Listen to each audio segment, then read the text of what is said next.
1 বাটি ময়দা, 1 কাপ সুজি, নারকেল কোড়া, 1 কাপ চিনি, মৌরি, স্বাদ মতো নুন দিয়ে 1/2 কাপ দুধ দিয়ে এটার ভালো করে একটা ব্যাটার তৈরি করে নিতে হবে।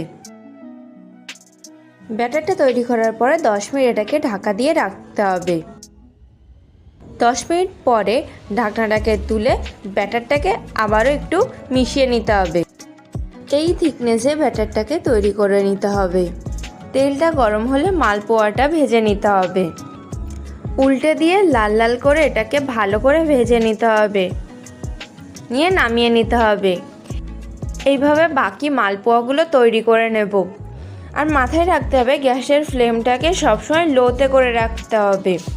তৈরি হয়ে গেছে সুজির মালপোয়া। যারা আমার সাথে আছেন তাদেরকে ধন্যবাদ, আর যাদের কাছে আমার ভিডিওটা পৌঁছেছে তারা এইভাবেই আমাকে সাপোর্ট করবেন।